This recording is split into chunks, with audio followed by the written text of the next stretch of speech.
Estamos de volta com o programa Alerta Rondônia. Telefone para você mandar sua mensagem, continua no rodapé. Vem aqui, ó, você pode pegar aqui o telefone, né? Participa aí, o telefone 9910-5151 para você mandar sua mensagem aqui para o programa Alerta Rondônia. Conforme nós anunciamos, já está comigo aqui no estúdio o ex-secretário Júnior Lopes, que foi preso pela Operação Dionísio. Vamos falar um pouquinho com ele. Antes de entrar diretamente no assunto, Júnior, eu quero primeiro agradecer você ter atendido esse nosso chamado e estar aqui nessa noite. Seja bem-vindo. Primeiramente, boa noite. É uma alegria muito grande estar aqui com você. E de primeiro momento eu já quero parabenizar a Rema TV e pelo fato que eu só estou aqui hoje, na verdade. Em alguns lugares eu só vou pelo fato da sensibilidade e o respeito que tiveram comigo, com a minha família, com os meus filhos, com a minha mãe, com a memória do meu pai, Lorival Becão, quando aconteceu tudo aquilo. Então, por esse motivo é que eu estou aqui, pelo respeito. Eu quero parabenizar a Rema TV pela sensibilidade, e o respeito pelas vidas por trás dos cargos que existem por aí. Ok. Bom, daqui a pouco eu vou saber um pouco mais de você, mas para a gente não perder muito tempo, vamos direto ao assunto. Secretário, ex-secretário, o senhor admite ou o senhor nega as apontações feitas pela operação pelos erros cometidos, se é que houve? Eu com certeza absoluta, eu nego tudo do que eu fui acusado. Pelo fato de que um processo dentro de uma secretaria, ele passa, na verdade, por vários setores dentro de uma secretaria. E quando se tratou, inclusive, da questão de emendas parlamentares, ela é uma tratativa diretamente do deputado pela Lei 13019, onde diz que as emendas elas são impositivas, ou seja, o deputado que escolhe e determina para onde ela vai.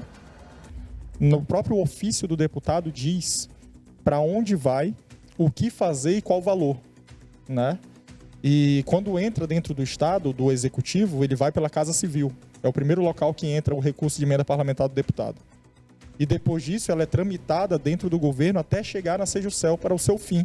Como lá são destinadas todas as emendas que vão para todos os lugares, Se é a emenda de esporte e cultura, vai para a Sejusel. Se vai de agricultura, vai para a SEAGRE, e entre outras. E aí, com isso, tem toda uma equipe técnica e um setor jurídico dentro do Estado, desde o procurador-geral do Estado, desde o procurador setorial, da própria Sejusel, desde mais ou menos uns 8 a 10 técnicos dentro da parte técnica que analisa toda a documentação, e procura ali a legalidade para você poder, por último, o secretário, que no caso sou eu, era eu naquele momento, assina autorizando o repasse do recurso. Ou seja, se houve um erro, ou se por um acaso houve um roubo, como no caso eu fui acusado disso, eu acho que mais ou menos umas 15 pessoas também, eles também roubaram junto comigo. Então, como o senhor explica o seu nome envolvido nessas acusações? O meu nome ele foi envolvido pelo fato de eu ser o secretário da pasta, Ser o responsável ali pela última assinatura onde destina o recurso. Então, por exemplo, não tem como nem eu direcionar para onde vai o recurso, porque, como eu falei aqui no início, a emenda parlamentar ela é impositiva.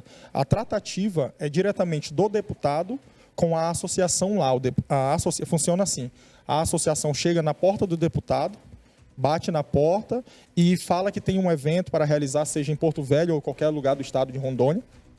E lá o deputado faz a tratativa e fala, por exemplo, diz que necessita de 500 mil para realizar um evento da cultura. E aí o deputado automaticamente, se assim acordar para ele, ele envia o recurso para a Casa Civil destinado para aquela associação. Fora isso, dentro do governo nós somos somente verificadores da documentação e da legalidade para repassar o recurso. Ponto. Quando aconteceu essa operação, bem antes de acontecer, já rolava boatos que aconteceria a operação. Como é que foi para o senhor? Foi uma surpresa? O senhor esperava? Como é que foi? Para mim foi uma surpresa, Pelo fato do seguinte, é só colocar uma análise aqui a respeito. Eu sou um cara que fui um jogador de futebol profissional durante 20 anos da minha vida, onde eu joguei em 16 clubes do Brasil, em 5 países, joguei uma das maiores competições do mundo. E depois, após 20 anos, onde tudo que eu tenho e conquistei financeiramente e também constituí família, eu sou grato a Deus primeiramente e depois ao futebol.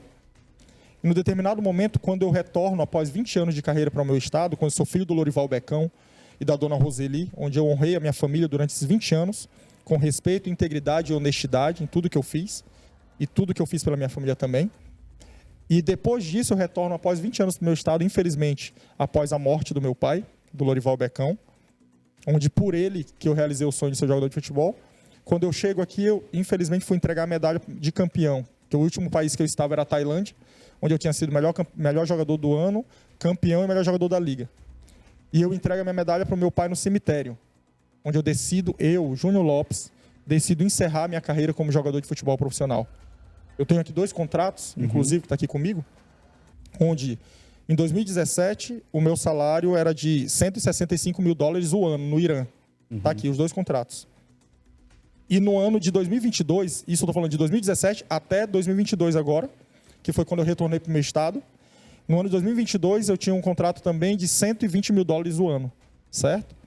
Então eu retorno para o meu estado, vou lá no cemitério, entrego a medalha para meu pai e eu, Júnior Lopes, decido encerrar minha carreira de futebol. Porque eu não tinha mais motivação para prosseguir sem o meu pai, Lorival Becão, aqui. Então isso foi uma decisão minha. Fiz uma coletiva de imprensa, encerro minha carreira, repercutiu no estado todo, graças a Deus, e infelizmente ao mesmo tempo. E o governador me convidou para me honrar lá no governo. Eu levei uma camisa do time para ele, e dali para frente a gente começou a se falar. E quando ele estava uma vez na Rima, do lado do aeroporto ali, onde ele pega os aviões dele pequeno, ele me chamou lá, eu gravei um vídeo com ele, e ele me convidou para ser o secretário de Esporte e Cultura do Estado. Ou seja, eu saio da chuteira diretamente, de tudo que eu tenho, tudo isso, de valores inclusive, e coloco o sapato. E viro um secretário de Esporte e Cultura do Estado. Não tinha vício nenhum, não conhecia nada, e entro como secretário. Pela experiência que eu adquiri, que eu também tenho gestão pública, da minha mãe, que é servidora pública há 30 anos, o meu pai, servidor público há 30 anos, e toda essa experiência de amigos que eu conheço, foi que me ajudaram a entrar no governo, onde eu montei uma equipe técnica e entramos dentro do governo. E dali para frente, a sensibilidade que o Júnior Lopes, eu, tinha dentro da secretaria, eu tinha 4 objetivos. Honrar a Deus, primeiramente, honrar o governador que me convidou, carregar o legado do meu pai, Lorival Becão, e fazer as coisas acontecerem. E eu fiz. E eu carregando o legado do meu pai, Lorival Becão, era o quê? Uma secretaria de Esporte e Cultura. O meu pai, quando eu tinha 8 para 9 anos de idade, o meu pai ele tinha a flor do maracujá. E o meu pai era o cara que carregava as indumentárias dos boi-bumbás das quadrilhas no caminhão dele, enquanto eu deitava no colo dele dormindo na madrugada, esperando acabar. A minha mãe, dona Roseli, ficava lá na madrugada inteira. Olha o meu vínculo com isso, o que eu vivi. O esporte. O meu pai batia em várias portas pedindo ajuda para fazer um campeonato. Que meu pai era um desportista aqui dentro do estado. Onde ele fazia o jogo dos servidores públicos no estádio Luiz Ferreira, que ele fazia durante 20 anos, sem o apoio do poder público, fazia do próprio bolso, e a gente ajudando, dava um boi, um carneiro e tudo isso que ele comprava lá para dar de premiação. E eu virei um jogador de futebol para honrar a vida do meu pai. E aí eu chego naquele lugar, eu tenho toda a sensibilidade de atender todo mundo, de fazer as coisas acontecerem. Júnior, eu vou aproveitar bem aqui o espaço que você atrasou um pouco. Eu sei que isso tudo está carregado de muita emoção, sim, não é fácil o que você passou, é algo muito difícil. A pergunta é, você como secretário, a gente sabe como funciona o governo. Tem o governador, tem a Casa Civil, tem os secretários. Na maioria das vezes, o secretário não tem poder de mando. Ele é um secretário, mas as ordens vêm da Casa Civil. Você tinha poder de mando na sua secretaria? Não, ali com você como secretário, você tem ali a decisão de assinar o último papel. Porém, você está cumprindo o seu dever somente ali. Né? Por exemplo, se as emendas são impositivas, o deputado já decidiu aquilo ali, enviou para a Casa Civil, a Casa Civil despachou para a secretaria, você, né? Só cumpre. Eu cumpro o que está ali e eu verifico a legalidade. A única forma de eu não cumprir é, por exemplo, se houver uma legalidade, eu relato, não posso cumprir porque o parecer jurídico deu negativo, que é a Procuradoria-Geral do Estado, o parecer do procurador setorial deu negativo, o parecer dos meus técnicos, mais ou menos uns 7, 8 técnicos lá, deu negativo, e aí eu vou lá e digo, Negativo também. Porque nunca, nesses 1 ano e 10 meses que eu fiquei à frente da secretaria, eu nunca assinei nada que não tivesse autorização de todo o meu corpo técnico e do meu corpo jurídico, até porque eu não teria autonomia para isso. E quando eu autorizei algo, foi justamente em conjunto, nunca teve isso daqui, porque o que transparece muitas vezes é que o Júnior Lopes pegou um papel e decidiu, eu quero que aconteça isso, e assinei e deixei todos os técnicos, todos os jurídicos, todo mundo de lado e decidi unilateralmente, isso não aconteceu nunca. Essa explicação que o Júnior está dando aqui, ela é muito importante para o telespectador, porque tem muita gente que não sabe como funciona. Quando o documento chega para o secretário assinar, para ele dizer que está errado, ele tem que ter muito argumento, e tem que ter um advogado amigo dele do lado dele, diz, não assina não, que isso aqui está errado. É muito difícil, porque passa por uma procuradoria que é um conjunto de advogados que dizem pode, não pode, faz, não faz. E aí você, mesmo empiricamente falando, não chegou nenhum momento assim de você olhar e falar, não, esse montante aqui é muito alto para isso aqui. E às vezes não. Para comprar bola, por exemplo, você bota 10 milhões de reais para comprar bola. Você olha que você vê que é um negócio fora do comum. Chegou a acontecer isso? Não. Então, o que acontece? Além disso, o que você tem que analisar é o benefício público que aquilo que é entregue. Né? E aí a gente fala que quando você tem algo que você quer barrar, tem que ter uma justificativa, como você falou, e quando você quer autorizar também tem a justificativa autorizando.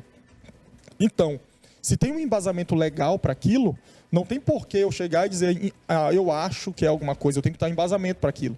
Né? E por isso que eu tinha todo um corpo técnico, um corpo jurídico por trás disso.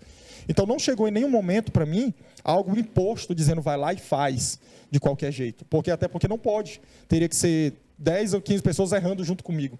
Né? Então, assim, eu acho injusto, e na verdade eu fui injustiçado. Você foi injustiçado? Fui. Com certeza, absoluta. Por que você acha que você foi injustiçado? Te prenderam sem...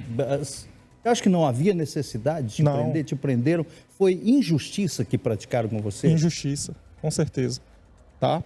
Porque, primeiro, para você prender uma pessoa, né, você tem que ter algo concreto sobre ela, algo visto. Em nenhum momento foi pego dinheiro na minha conta, em nenhum momento tem ali um vídeo, eu com uma mala de dinheiro. Não tem, em nenhum momento, o meu histórico antecedentes criminais, eu nunca tive problema. Era um jogador de futebol. Tudo que eu tenho na minha conta é graças a Deus, primeiramente, e ao futebol. Todo um histórico que tem por trás de mim tem que ser analisado antes de fazer uma situação como essa. Seria uma perseguição política, Júnior? Aí eu já não posso... Porque você apareceu muito. Eu percebi que você deslanchou na sua secretaria. Como é uma secretaria de ações...